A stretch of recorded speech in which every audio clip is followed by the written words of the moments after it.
Bonsoir à tous, bienvenue dans cette édition du lundi 8 décembre. Je suis ravie de vous retrouver pour de nouvelles actualités. Toutes nos excuses pour ce retard. À la une ce soir, près de 40 classes fermées à la rentrée 2026.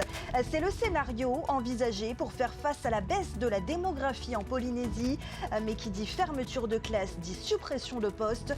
Le pays et les syndicats tentent de trouver des solutions. On en parle dans un instant avec notre invitée Melba Kawa, la secrétaire générale adjointe du STIP AEP UNSA Éducation. Fini la redevance de promotion touristique. L'Assemblée s'est prononcée ce matin en faveur de sa suppression. Cette redevance sera compensée par une augmentation de la taxe de séjour. Mais le projet de loi du pays fait débat. Certains maires dénoncent une réforme politique. Des tensions à 3 mois des élections municipales. Les municipales, justement, que l'on décrypte avec vous, Mike Léral, notre spécialiste politique, est parmi nous ce soir. Enfin, connaissez-vous le hao? On s'intéresse ce soir à cet oiseau endémique du Fénois. En danger d'extinction à Tahiti, l'animal a été réintroduit à Huahine grâce à la société d'ornithologie Manu. Une nouvelle chance de survie pour ce trésor de notre biodiversité.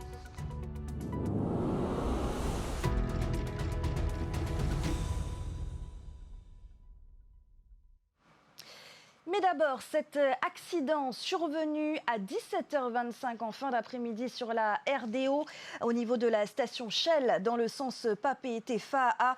4 véhicules se sont percutés provoquant un carambolage. Heureusement, pas de blessés graves. 2 véhicules sont en revanche sérieusement endommagés. Un accident qui a provoqué d'importants ralentissements. La baisse de la démographie en Polynésie et cette conséquence, celle de la fermeture de 36 classes envisagées à la rentrée prochaine. Des fermetures qui engendreraient des suppressions de postes alors que les établissements scolaires demandent des moyens, plus de moyens. Une épine dans le pied pour le pays, mais aussi pour les syndicats qui tentent de trouver des solutions. On fait le point sur la situation avec Sam Teinaore et Tawiti Tauniwamusan. Depuis le début des années 2000, la diminution progressive du taux de natalité entraîne une diminution constante du nombre d'enfants scolarisés. Depuis 2019, la Polynésie enregistre chaque année des suppressions de classes dans le premier et le second degré. Le record devrait être atteint à la rentrée d'août 2026, où 36 classes devraient être fermées uniquement dans le premier degré. Les établissements concernés sont répartis sur l'ensemble du territoire de la Polynésie. Les syndicats ont tiré la sonnette d'alarme et ont demandé une audience auprès du ministre de l'Éducation pour éviter que ces suppressions de classes entraînent des suppressions de postes. En effet, à la diminution du nombre d'élèves en Polynésie s'ajoute le projet du ministère national de l'Éducation de supprimer 4000 postes à la rentrée d'août 2026 pour faire des économies. Paradoxalement, le ministère polynésien de l'Éducation projette d'ouvrir 11 classes pour élèves à besoins particuliers. L'objectif premier, c'est de ne mettre personne au bord de la route.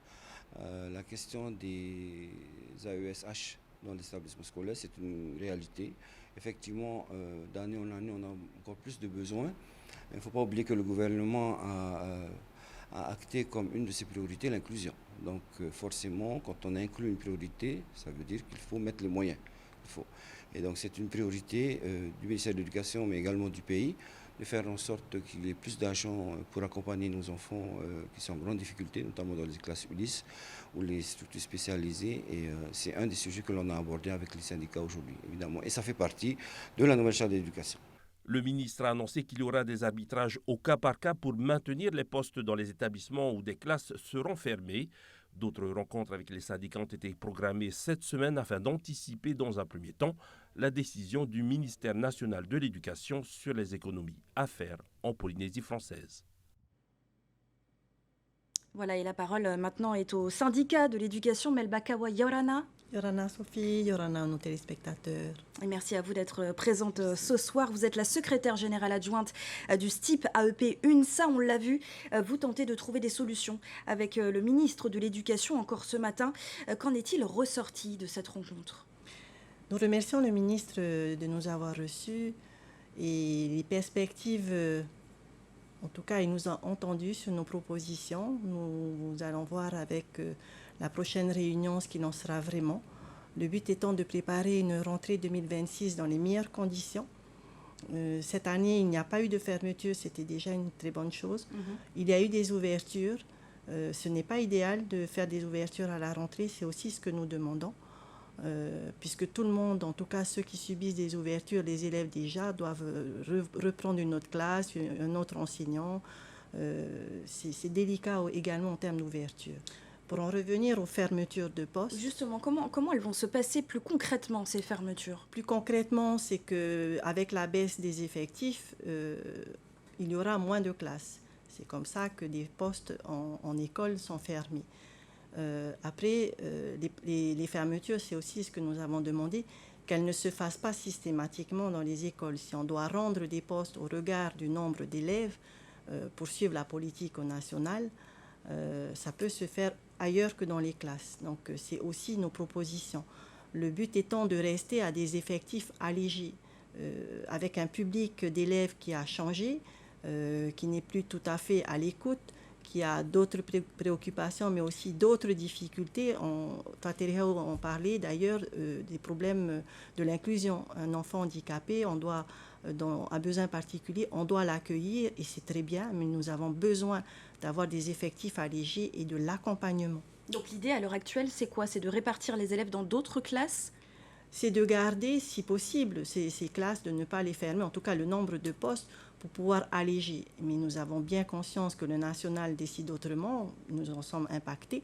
C'est d'ailleurs dommage parce on veut améliorer les résultats. Au regard des résultats au national, c'est dommage qu'il y ait cette décision de fermer autant de postes. Est-ce que la priorité n'est plus mise sur l'éducation? C'est aussi ce qu'on peut se poser comme question. Et donc ici, malheureusement, il va falloir fermer aussi.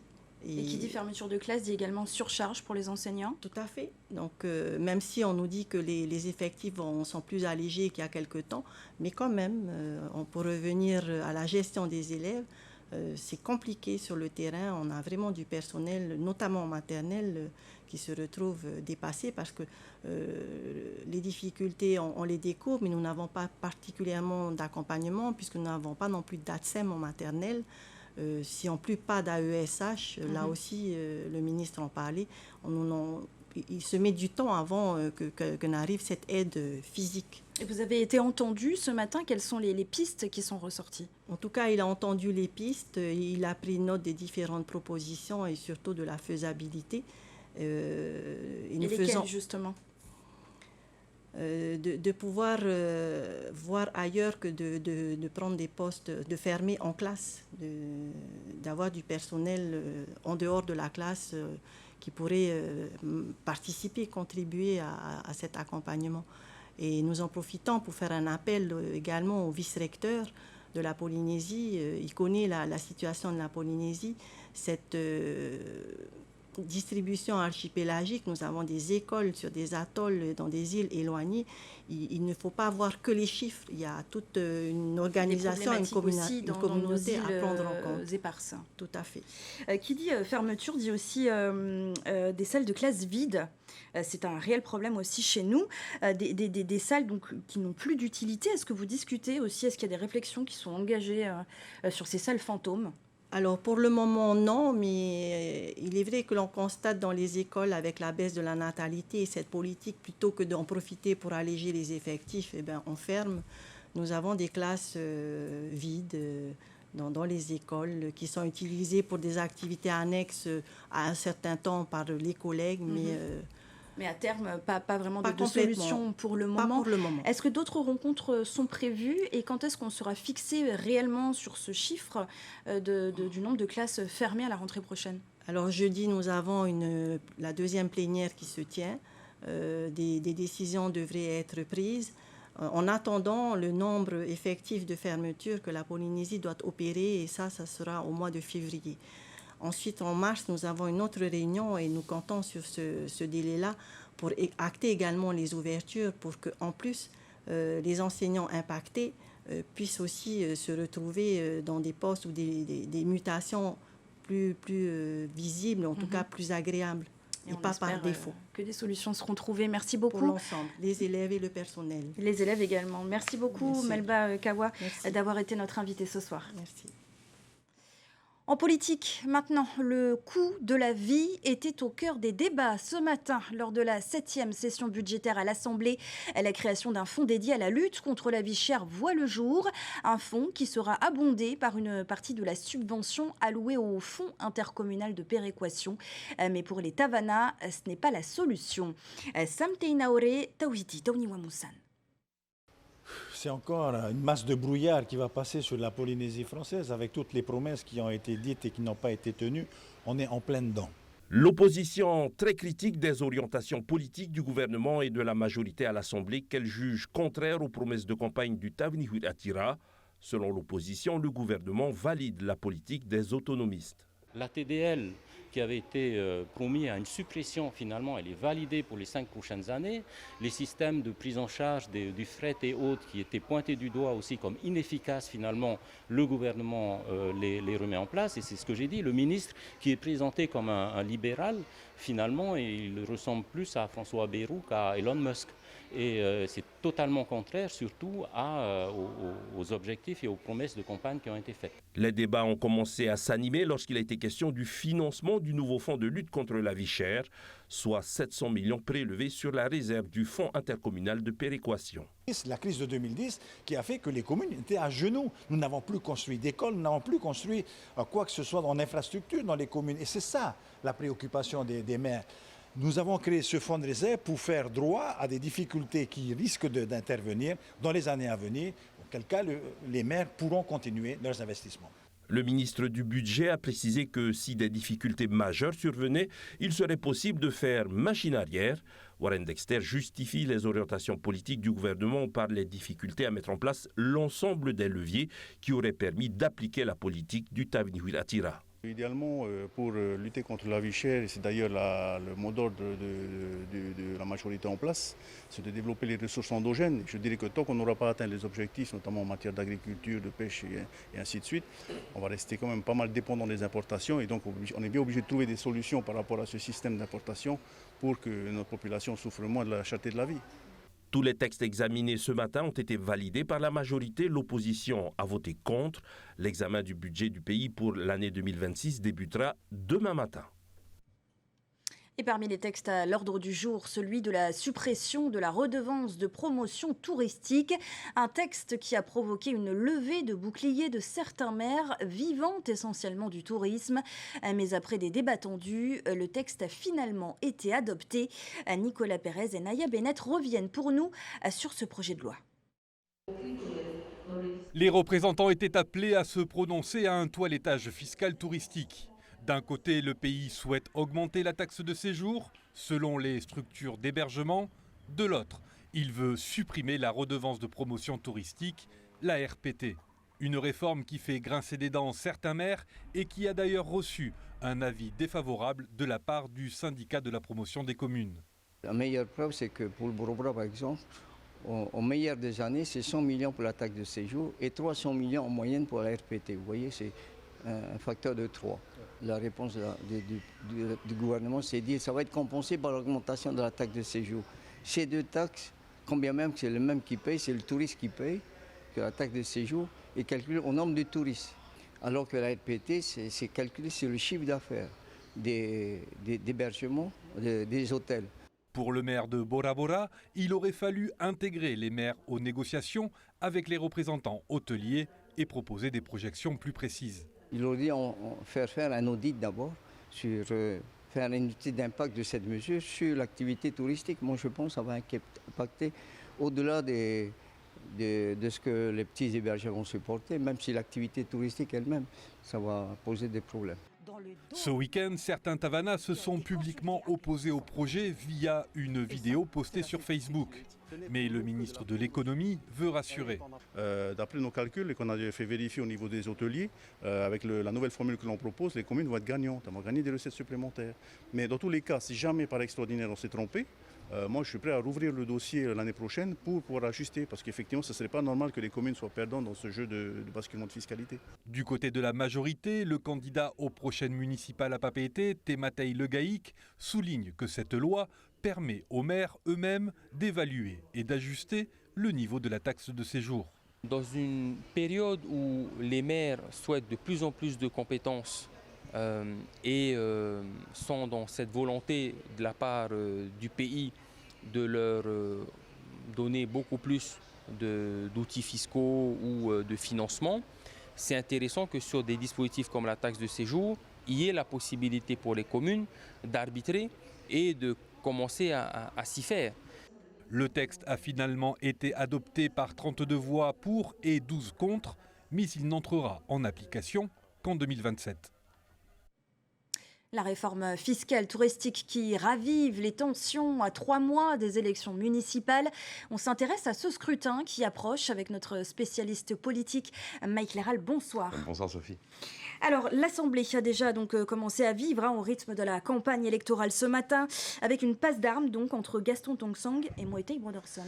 Et oui, sur ce thème de Bora Bora, finalement, on a un maire autonomiste bien connu face à un président indépendantiste, le président Motei Broderson, qui souhaite supprimer la redevance de promotion touristique, comme on l'a vu dans le reportage. Gaston Tong-Sang pense que ça va faire perdre 300 millions à sa commune. Et évidemment, le choix des maires élus à l'Assemblée va être scruté par les électeurs, qui vont peut-être les sanctionner aux élections municipales. La campagne est donc bien lancée. Une campagne électorale et un scrutin. Donnez-nous les grandes lignes de ces élections. Quand auront-elles lieu et pour qui ? Alors d'abord, si vous souhaitez exercer votre devoir de citoyen, ce sera le 15 et le 22 mars. Le 22 mars en cas de second tour, bien entendu, dans les communes. Évidemment, ça concerne l'ensemble des électeurs polynésiens. C'était 212 000 l'an dernier en 2024, sans doute 2 ou 3 000 de plus cette année. On verra ça à quelques semaines du vote. 1056 conseillers municipaux sont à élire et parmi eux, il y aura les maires des 48 communes. Alors, une élection, mais 2 modes de scrutin, pour quelle raison ? Parce que en matière électorale, il y a aussi la taille qui compte, puisque pour les communes de moins de 1000 habitants, il y a une première règle. Ces communes de 1000 habitants, il y en a 3 aux Australes, 3 aux Marquises, 9 au Tuamotu. Sachez que la plus petite, c'est Puka Puka, et c'est 137 habitants. Pour toutes ces petites communes, ce sera un scrutin plurinominal majoritaire. La phrase peut faire un petit peu peur, mais ça veut tout simplement dire qu'on peut mettre son nom sur un bulletin, enrayer un autre, en ajouter. Tout est possible finalement quasiment dans ce scrutin. Il y a aussi des communes de plus de 1000 habitants. Là, c'est un petit peu différent. Le scrutin est un petit peu plus, strict, avec des communes qui restent un petit peu modestes pour certaines d'entre elles. Takaroa ou Tuamotu, c'est juste un tout petit peu plus de 1000 habitants. Et puis, il y a les grosses communes tahitiennes, Papeete, Punoia, Fa'a. Là, on est entre 26 et 30 000 habitants. Pour toutes ces communes de plus de 1000 habitants, donc la plupart des électeurs de Polynésie, ce sera un scrutin de liste paritaire proportionnelle. Paritaire parce qu'on est obligé d'alterner les hommes et les femmes. Et puis évidemment, c'est la liste qui arrive en tête qui aura le plus de sièges, avec une prime majoritaire importante, ce qui va permettre d'avoir des majorités garanties dans les conseils municipaux. Alors, on sait déjà qui sont les candidats ?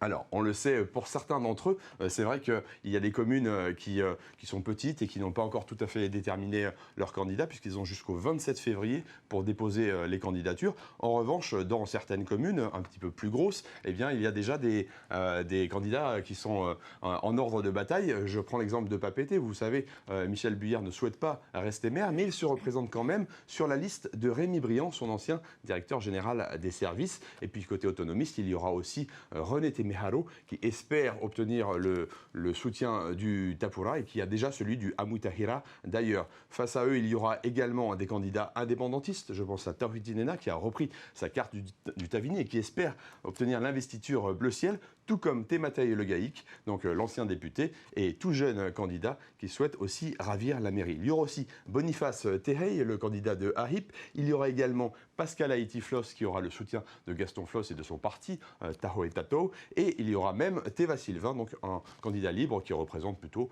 les entrepreneurs. Il y aura encore probablement beaucoup d'autres candidats qui vont se dévoiler dans les mois qui viennent. Et au-delà des communes, quels enseignements pourra-t-on tirer de ce scrutin ? Alors, ce qui est amusant, c'est que les partis en général nous disent qu'il n'y a pas d'enseignement à tirer des municipales. Et pourtant, ils scrutent avec grande attention les résultats de ces municipales. Pourquoi ? Parce qu'il y a aussi de l'enjeu pour les élections suivantes, et en particulier de l'enjeu pour le Tavini Huiratira, parce parce que c'est vraiment un vrai test pour eux. Ils vont regarder s'ils arrivent à conforter leurs élections, leur bon score des élections précédentes, ou alors si peut-être ils se font un peu rattraper par l'usure du pouvoir. La réponse, c'est en mars. Merci beaucoup Mike Léral pour cet éclairage ce soir. Avec plaisir. Ils sont officiellement des citoyens français. 27 personnes venues des 4 coins du monde ont reçu cet après-midi leur livret d'accueil dans la communauté nationale. Un événement marqué par une cérémonie à la résidence du haut-commissaire, le fruit d'un long parcours pour ces nouveaux entrants que nous raconte Thomas Chabrol. Pour ces femmes et ces hommes installés depuis plusieurs années en Polynésie, cette cérémonie marque l'aboutissement d'un long parcours administratif, mais aussi un moment chargé d'émotions. Ils reçoivent officiellement leur livret d'accueil dans la citoyenneté française. Je pense que fierté, c'était l'amour pour tout le chemin que j'ai parcouru pour arriver ici. Donc, on sait que ce n'est pas facile. Toute la bureaucratie et les examens de la connaissance de la langue, des droits, des responsabilités. Ces nouveaux citoyens de la République sont originaires de 16 pays différents. Pour devenir français, plusieurs conditions doivent être réunies. La nationalité peut s'acquérir par déclaration pour les conjoints de Français ou pour les ascendants de Français âgés d'au moins 65 ans ou encore pour les frères et sœurs de Français sous condition de scolarité et de résidence. La naturalisation peut se faire également par décret après 5 ans de résidence et une intégration reconnue. Et voilà, on est quand même dans un territoire qu'il m'a accueilli, moi et ma famille. Donc il faut à un certain moment aussi sentir, je le sentais aussi, cette lien avec la France, laquelle aujourd'hui j'aime beaucoup. Devenir citoyen français, c'est désormais bénéficier de tous les droits civiques, voter, se présenter à des élections, accéder à certains métiers de la fonction publique. C'est aussi pouvoir voyager plus facilement avec un passeport français, l'un des plus reconnus au monde. Parce que le premier séjour, quand je suis arrivée, c'était difficile d'avoir le visa pour les États-Unis. J'étais obligée de faire le grand tour. Et là, ce séjour-là, avec le passeport français, je suis passée tranquillement aux États-Unis. Une nouvelle page s'ouvre aujourd'hui dans la vie de ces 27 personnes, désormais pleinement intégrées à la communauté nationale en Polynésie française. Il est en danger d'extinction à Tahiti. Le hao, un oiseau endémique du Fénois, retrouve aujourd'hui une chance de survie grâce à la Société d'ornithologie de Polynésie, Manu. Il a été réintroduit à Huahine, une opération suivie pour nous par Léa Gugelman. Un œil cerclé de jaune, un long cou replié, un bec noir et droit. Le hao, oiseau endémique de Tahiti, est aujourd'hui en danger critique d'extinction. Afin de le protéger, l'association Manusop mène sa 4e opération de réintroduction à Huahine, une île où les habitats naturels restent largement préservés. On est arrivé avec 4 oiseaux qui ont été capturés hier à Tahiti et qu'on ramène et qu'on relâche. L'objectif de cette mission, c'est de constituer une population qui viendra renforcer les effectifs totaux de l'espèce. Les oiseaux sont équipés d'un tracker avant d'être relâchés près d'un cours d'eau, au cœur de la forêt. Un environnement idéal pour cet oiseau pêcheur. Alors qu'à Tahiti, l'espèce souffre fortement de l'aménagement des rivières et des zones littorales. Cet oiseau était présent ici il y a des centaines d'années, puis il a disparu. Avant le projet de restauration, l'espèce n'était présente qu'à Tahiti et sa population est en déclin. À Huahine, les hao semblent déjà reprendre leur marque. Depuis 2024, une dizaine d'oiseaux ont été relâchés et un premier poussin a été observé. Un signe d'espoir pour ce trésor de la biodiversité polynésienne. Tere Himene Tehono Utuafare, c'est le nom de la grande finale d'un concours de karaoké et de stand-up qui aura lieu demain soir. La répétition générale se tient en ce moment même au Grand Théâtre de la Maison de la Culture, organisé par la Direction des Solidarités, de la Famille et de l'Égalité. Ce concours a fait le tour des communes pour sélectionner les finalistes qui monteront sur scène. Près de 60 personnes représenteront 19 communes de Tahiti, Moorea et des Marquises. Objectif, rassembler les familles autour d'une activité musicale, favoriser la cohésion, le partage et lutter contre les violences. Et c'est sur cette information que s'achève ce journal. Merci de votre fidélité. Juste après, suivez l'émission To'ufenuma To'ura. À 19h35, le magazine Nos Différences avec Nathalie Salmon-Udry. Enfin, à 19h50, retrouvez 2 nouveaux épisodes de House of Cards. Je vous souhaite une très belle soirée, un excellent début de semaine. On se retrouve demain. Retrouvez ce journal en replay sur notre site internet et notre application mobile TNTV.